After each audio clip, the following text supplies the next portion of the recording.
얼마 전에 모임에 갔어요. 저는 집, 사무실 이것만 하는 사람이라 어디 잘 안 가거든요. 오랜만에 용기 내서 가봤습니다. 그리고 가서도 웬만해서는 유튜브 한다고 이런 얘기는 잘 안 하는 편이에요. 근데 그 모임에 저를 알아보는 분이 있어서 어쩌다 보니까 제가 사실은 유튜버입니다. 이런 거를 다 알게 됐어요. 근데 한 분이 이러시는 거예요. 아, 부업? 돈 부족할 땐 부업해야죠. 이런 식으로 말하시더라고요. 그런 느낌 뭔지 아시죠? 이게 문장과 어휘는 공감을 했어요. 근데 말투나 표정은 약간 내리 깔더라고요. 제가 10년간 11가지 일을 하면서 이런 분을 꽤 자주 봤거든요. 사실 뭐 이런 말 가볍게 넘길 수도 있죠. 근데 나중에 이런 사람들이 꼭 저한테 위험 신호였더라고요. 혹시 여러분도 도움되시라고 영상을 찍어봅니다. 혹시 여러분은 하임리 법칙이라는 걸 아시나요? 이 법칙은 1931년도에 산업재해 예방, 과학적 접근, 참 말도 어렵네요. 어쨌든 이런 책에서 처음 소개된 내용인데요. 아마 한 번쯤은 들어보셨을 거예요. 바로 어떤 한 명의 사망자가 나오기 전까지는 같은 원인으로 발생한 부상자가 29명이 나오고 그 전에 같은 원인으로 부상을 당할 뻔한 잠재적 부상자가 300명이 먼저 나온다는 얘기입니다. 좀 어렵죠? 이게 뭔 말이냐면 보통 이제 사고가 잦은 건설 현장에서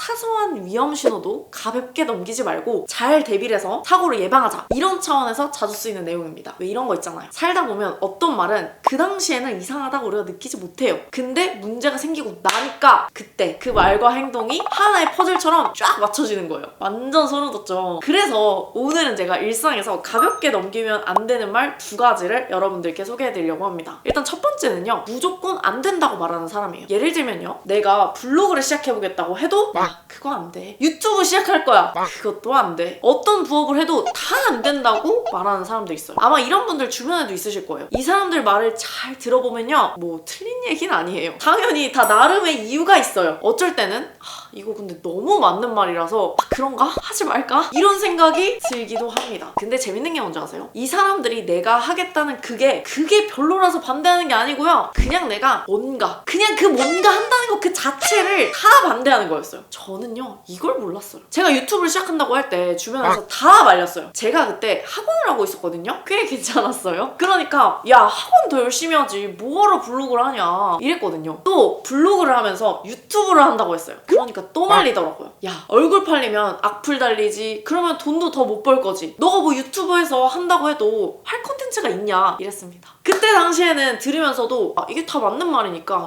진짜 이거 하면 안 되는 건가? 이런 생각이 들기도 했어요. 근데 그럼에도 제가 유튜브를 시작한 이유는요, 그냥 해보고 싶었어요. 왜냐면 세상에는 엄청나게 다양한 기준이 있잖아요. 근데 그 중에서 효율성이라는 기준은 그 많은 기준들 중에서 그냥 그 하나일 뿐이더라고요. 한번 생각을 해보세요. 주변 사람들이 반대하는 이유는요, 대부분 효율성을 따지는 거예요. 효율적이지 않다는 이유로 반대하는 경우가 굉장히 많습니다. 블로그 할 바엔 차라리 알바하지, 이런 것도 뭐 효율성이죠. 그 시간에 차라리 자격증 공부하지, PT 받을 돈으로 차라리 혼자서 운동하지. 보면은 다 효율성 측면에서 어떤 행동을 판단합니다. 틀린 말 아니에요. 근데 이 효율성이라는 기준은요, 진짜 그냥 한 가지 기준에 불과합니다. 모든 행동을 효율성으로만 판단하는 것은 뭐 마치 이런 거예요. 10시에 자는 게 건강에 좋대. 모든 사람이 다 10시에 자야 된다. 어떤가요? 술 마실 바엔 물을 마시는 게 낫다. 맞죠? 근데 이거 어떤가요? 뭐 이런 거예요. 가장 좋다는 거 뭐 틀린 말 아닙니다. 근데요, 세상에는 효율성이라는 기준 말고도 여러 가지 기준이 있다는 거, 그거를 가끔 잊게 되는 것 같아요. 바로 그 중에서도 자율성이라는 기준도 있습니다. 제가 좀 좋아하는 기준인데요, 이 자율성이라는 거는 내가 하고 싶은 거를 할 수 있는 자유입니다. 우리가 안 좋다는 거 알면서 왜 우리는 유튜브를 밤늦게까지 보고 밤늦게까지 친구들하고 놀고, 왜 그러죠 우리? 그게 그냥 재밌고 하고 싶으니까 이럴 때 있잖아요. 제가 유튜브를 하고 싶은 것도 마찬가지였어요. 그냥 유튜브가 하고 싶었던 거죠. 그래서 유튜브가 나름 잘 되고 제가 딱 정한 기준이 있어요. 그게 뭐냐면, 어떤 일을 할지 고를 때는 자율성이라는 기준으로 판단을 하고요, 그 다음에 어떤 일을 할지 정했죠? 그 뒤에는 그 일을 진행할 때는 효율성이라는 기준으로 판단합니다. 왜냐면 내가 어떤 일을 할지 고르는 선택을 효율성을 기준으로 선택하게 되면 너무 힘들어요. 일이라는 건 최소 짧게는 2-3년, 뭐 많게는 20년, 30년씩 할 수도 있잖아요? 그리고 그렇게 해나가야 할 수 있는데, 이걸 내가 하고 싶은 좋은지 아닌지를 기준으로 판단하는 게 아니고요. 만약 가장 돈을 많이 벌 수 있는 일인지를 기준으로 판단해버리게 되면 나중에 잘 돼도 오래 못하더라고요. 제가 그랬어요. 제가 10년간 11가지 일을 하면서 그랬거든요. 이게 10년간 11가지 어떻게 보면은 되게 많은 일을 했다고 할 수 있죠. 근데 그 이유가 바로 그런 거였어요. 자율성 이런 거 다 필요 없고 내가 하고 싶은 거 이런 게 필요 없고 그냥 돈 많이 버는 거 이런 걸 너무 쫓았던 것 같아요. 지금 생각해보면 좀 바보 같다 그래야 되나? 심지어는 하고 싶다고 해서 시작한 것도 오래 하기 힘들어요. 아시잖아요. 이건 제가 수학학원을 운영할 때도 그랬어요. 정말 2-3시간 정도 짧은 시간 일하고 꽤 나쁘지 않은 돈을 벌었습니다. 근데 이걸 계속 하기가 싫더라고요. 아니 정확히는 이걸 계속 못하겠다는 생각이 들었어요. 그러다 보니까 계속 다른 일을 하게 되고요. 일하기가 일단 너무 싫고 매일매일이 좀 힘들더라고요. 그래서 저라면 어떤 일을 할지는 자율성이라는 잣대로 판단해보면 어떨까 싶습니다. 일을 해나가고 발전해 나가는 과정에서는 효율성이라는 잣대로 판단을 할 것 같아요. 그 다음 두 번째는요. 이런 사람들이 있어요. 고마워서 그냥 드리는 거예요 라고 말하는 사람이에요. 근데 이런 말 하는 사람들은 다 조심해야 되는 건 아닙니다. 진짜로 고마워서 주는 분들도 있어요. 근데 그게 아니라 그냥 주는 줄 알았는데 사실은 그 뒤에 어떤 숨겨진 의도가 있었던 거예요. 이 사람들을 조심해야 돼요. 이런 사람들이 진짜 위험합니다. 제가 진짜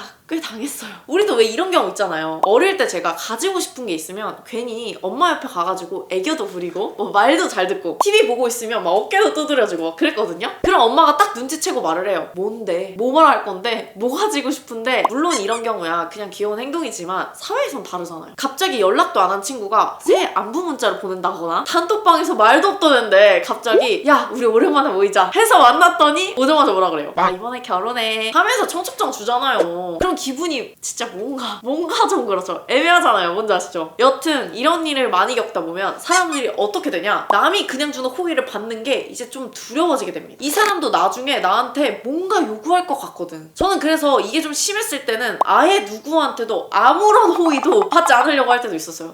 괜찮다고. 근데 이렇게 살면은 너무 힘들잖아요. 그러다 보니까 저도 제 스스로 한 가지 기준을 세웠는데요. 그 기준이 뭐냐면 이 사람하고 계속 알고 지내고 싶냐 아니냐 이거였어요. 내가 그 사람하고 계속 알고 지내고 싶지 않으면 굳이 애쓸 필요는 없잖아요. 근데 반대로 내가 이 사람은 그래도 잃고 싶지 않다. 그러면 저는 무조건 더 줘요. 그냥 더 주고 차라리 그 사람 마음이 불편해지도록. 제 마음은 좀 편하겠죠? 오늘은 일상에서 가볍게 넘기면 안 되는 말 2가지에 대해서 알려드렸는데요. 한번 정리해볼게요. 첫 번째는 무조건 효율성이란 잣대로 안 된다고 말하는 사람입니다. 두 번째는요. 친절한 호의에 사실은 숨겨진 진짜 의도가 있는 사람. 이렇게 2가지였습니다. 여러분은 혹시나 이런 분이 주위에 있다면 진짜 조심하세요. 저 진짜 꽤 많이 당했거든요. 근데 그게 저는 아니시죠?